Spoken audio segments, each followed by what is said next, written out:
Bible study of the crucifixion of Jesus Christ. The objectives here is to understand the significance of the crucifixion of Jesus Christ, the impact of Christian faith, and its theological implications.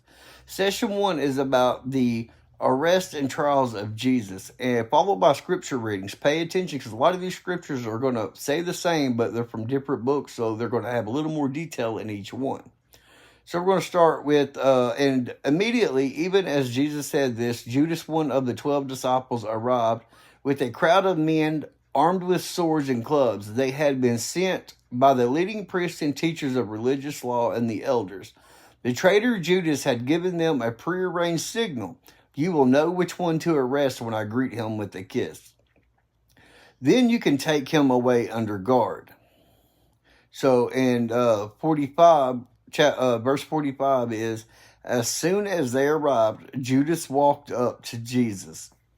And he says, Rabbi, he exclaimed, and gave him the kiss.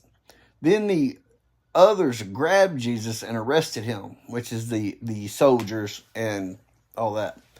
But one of the men with Jesus pulled out his sword and struck the high priest's slave, slashing off his ear. Jesus asked them, am I some dangerous revolutionary that you come with swords and clubs to arrest me? Why didn't you arrest me in the temple? I was there among you teaching every day, but these things are happening to fulfill what the scripture says about me. And then all of his disciples deserted him and ran away. One young man following behind was clothed only in a long linen shirt when the mob tried to grab him. He slipped out of his shirt and ran away naked. Now, they grabbed him, and now Jesus is going to go before the council. They done dragged him from where he was all the way to the council to try to have him guilty so they could kill him. It says, they took Jesus to the high priest's home where the leading priests and the elders and the teachers of religious law had gathered. Meanwhile, Peter followed him at a distance and went right into the high priest's courtyard. There he sat with the guards, warming himself by the fire. Inside, the leading priest and the entire high council were trying to find evidence against Jesus so they could put him to death. But they couldn't find any. Many false witnesses spoke against him, but they contradicted each other. So they knew that these witnesses were lying about what they said that they saw, because they were paid to say these things. Though finally, some men stood up and gave this false testimony. We heard him say, I will destroy this temple made with human hands, and in 3 days I will build another made without human hands. But even then, they didn't get their story straight. So then the high priest stood up before the others and asked, he asked Jesus, well, aren't you going to answer these charges? What do you have to say for yourself? But then Jesus was silent and made no reply. Then the high priest asked him, are you the Messiah, the Son of the Blessed One? I could just imagine him and Jesus kind of just staring back and forth at each other for a moment. And then Jesus said, I am, but you will see the Son of Man seated in the place of power at God's right hand and coming on the clouds of heaven. Then the high priest tore his clothing to show his horror and said, why do we need other witnesses? You have all heard this blasphemy. What is your verdict? Guilty, they all cried. The crowd and everybody's wanting him dead. They're shouting, guilty. He deserves to die. Just let that play in your head a minute. Just listen to the crowd. Then some of them began to spit at him and then blindfolded him and beat him with their fists. Prophesy to us, they jeered. And the guards slapped him as they took him away. Close your eyes and just imagine, to see if you can see all this going on, to see how vivid it actually is. And now we're coming to where Peter denies Jesus. So meanwhile, Peter was in the courtyard below. One of the servant girls who worked for the high priest came by and noticed Peter warming himself at the fire. She looked at him closely and said, "You were one of those with Jesus of Nazareth." But Peter denied it. "I don't know what you're talking about," he said, and he went out into the entryway. Just then a rooster crowed. When the servant girl saw him standing there, she began telling the others, "This man is definitely one of them." But Peter denied it again. And a little later, some of the other bystanders confronted Peter and said, "You must be one of them because you are a Galilean." And Peter swore, he swore that a curse would be put upon him if he was lying. "I don't know this man you're talking about." And immediately the rooster crowed the second time. And then suddenly Jesus' words flashed through Peter's mind. "And before the rooster crows twice, you will deny 3 times that you even know me." And when Peter remembered this, he broke down and he wept. Now, if we look at the book of Luke, chapter 22, verses 47 through 71, it says, Jesus is betrayed and arrested. Now, here is more to the story. It's pretty much the same, but there's going to be different details. So make sure you follow it. "But even as Jesus said this, a crowd approached, led by Judas, one of the 12 disciples. Judas walked over to Jesus to greet him with a kiss. But Jesus said, 'Judas, would you betray the Son of Man with a kiss?' When the other disciples saw what was about to happen, they exclaimed, 'Lord, should we fight?' We brought the swords." And one of them struck the high priest's slave, slashing off his right ear. So he cut off his, imagine, he just pulled out his sword, he just chopped off the one of the soldiers' right ear. But Jesus said, "No more of this." He touched the man's ear and healed him. Then Jesus spoke to the leading priest, the captains of the temple guard, and the elders who had come for him. "Am I some dangerous revolutionary," he asked, "that you come with swords and clubs to arrest me? Why didn't you arrest me in the temple? I was there every day. But this is your moment, the time when the power of darkness reigns." And now Luke is going to tell about Peter denying Jesus and what he saw and witnessed, which is going to be different from what we saw in Matthew. So they arrested him and led him to the high priest's home, and Peter followed at the distance. The guards lit a fire in the middle of the courtyard and sat around it, and Peter joined them there. Now, as Peter was sitting here, a servant girl noticed him in the firelight and began staring at him, and finally she said, "This man was one of Jesus' followers." But, of course, Peter denied it. "Woman," he said, "I don't even know him." So after a while, someone else looked at him and said, "You must be one of them." "No, ma'am, I'm not," Peter retorted. And about an hour later, someone else insisted this must be one of them because he is a Galilean too. But Jesus said, "Man, I don't know what you are talking about." And immediately, while he was still speaking, the rooster crowed. At that moment, the Lord turned and looked at Peter. Suddenly, the Lord's words flashed through Peter's mind. "Before the rooster crows tomorrow morning, you will deny 3 times that you even knew me." And Peter left the courtyard weeping bitterly. Now, the guards mocked Jesus. We're going to move down to where the guards start mocking Jesus. The guards in charge of Jesus began mocking and beating him. They blindfolded him and said, "Prophesy to us. Who hit you that time?" And they hurled all sorts of terrible insults at him. And now, the version of Luke, where Jesus is back in front of the council, there's going to be some more differences that you see when he goes in front of the council between Matthew and Luke as well. And it says, "At daybreak, all the elders of the people assembled, including the leading priests and the teachers of religious law. Jesus was led before this high council, and they said, 'Tell us, are you the Messiah?' But he replied, If I tell you, you won't believe me. And if I ask you a question, you won't answer. But from now on, the Son of Man will be seated in the place of power at God's right hand. They all shouted, "So are you claiming to be the Son of God?" And he replied, You say that I am. Why do we need other witnesses? Now, the other witnesses said, we ourselves heard him say it. So now we're back to witnesses. Now, if you look at John chapter 18, verses 1 through 27, we're going to see what John has to say so he can kind of add to the story a little bit.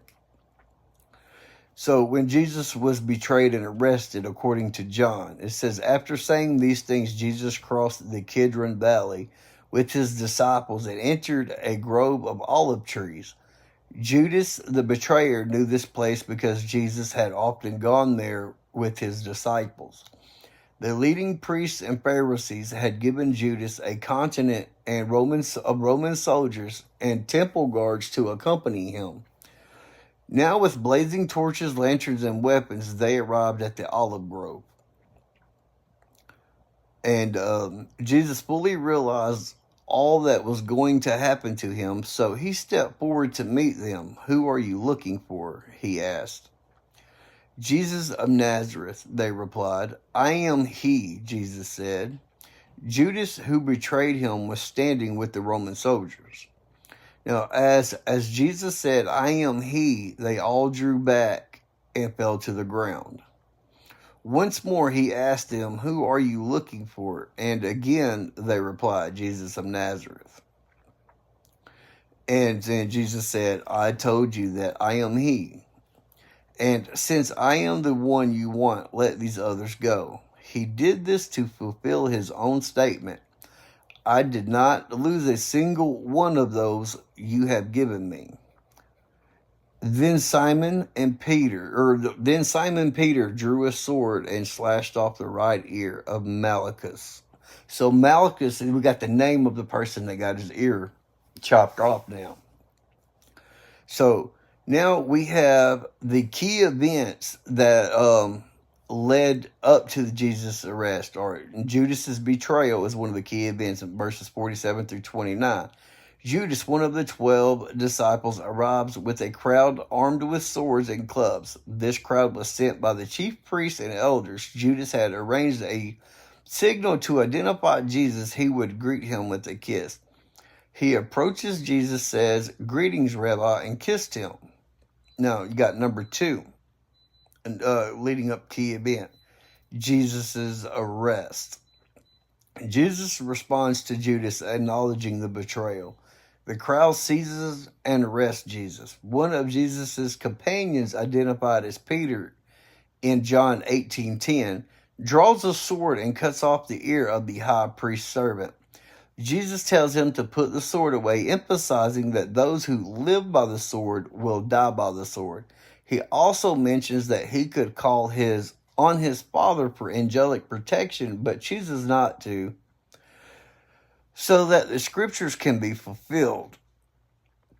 Now, Jesus questions the crowds and approaches, noting that he taught in the temple daily without being arrested. This emphasizes the fulfillment of prophecy. So he's trying to figure out why they never arrested him, but he already knew. But this is all, it has to be fulfilled according to prophecy. Now, the disciples flee, abandoning Jesus, and so now we're at Jesus before this Sanhedrin.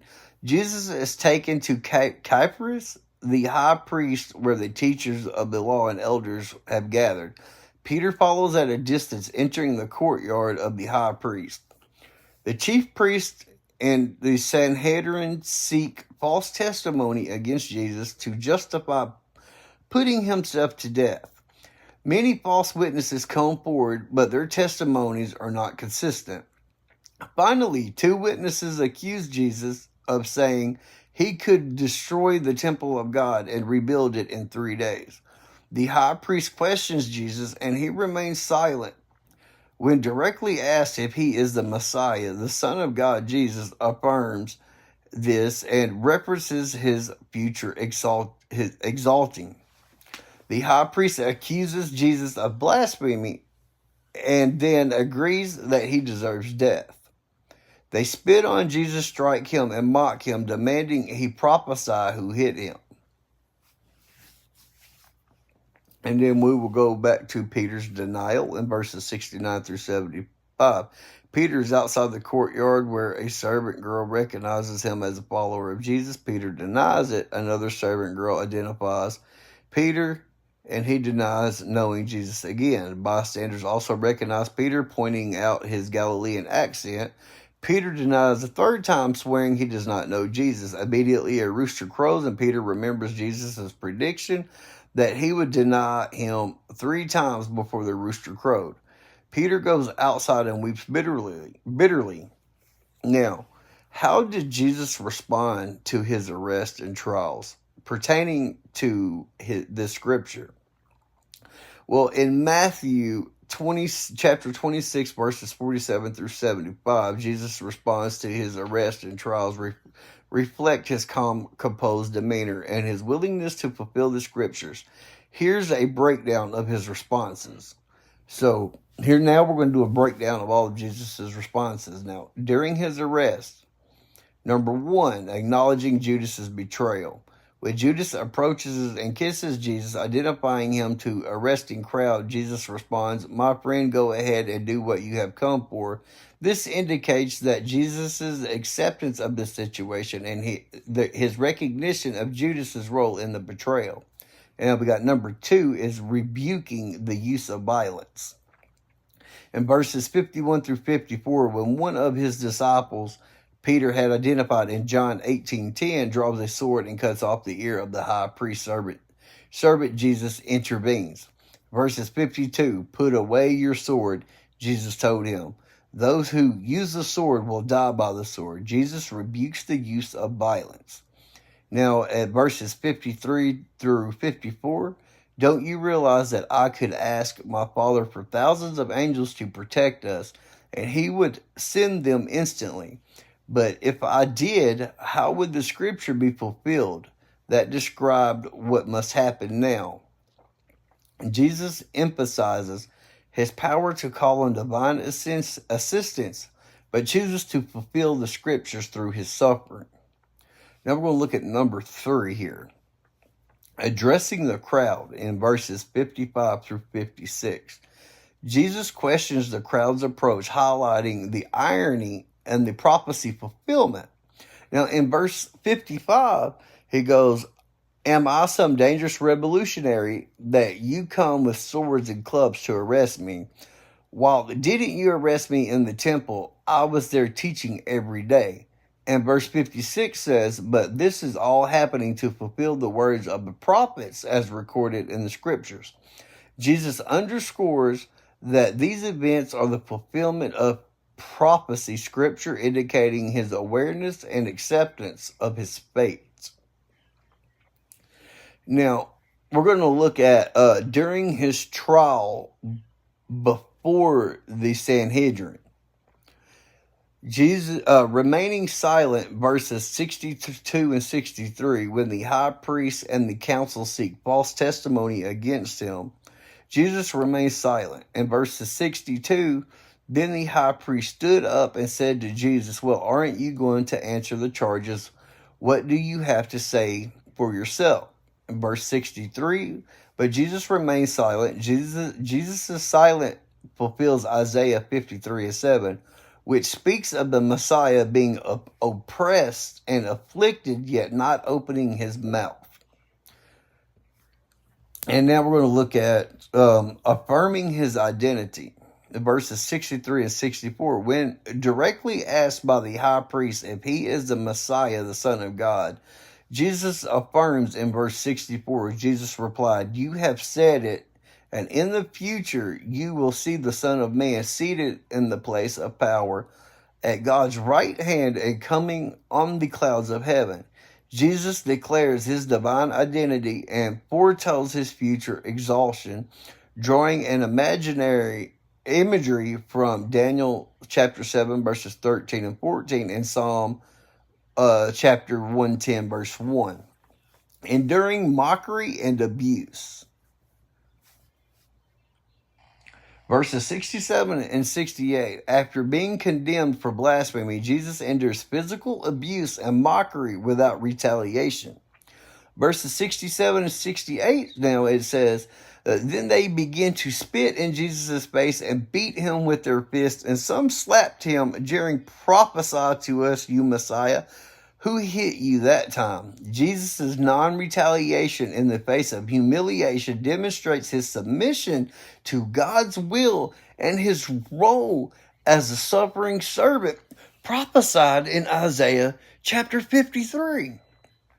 Now, through his responses, Jesus exemplifies submission to God's plan and a peaceful and nonviolent demeanor and an unwavering commitment to fulfilling the scriptures regarding the Messiah's suffering and his sacrifice.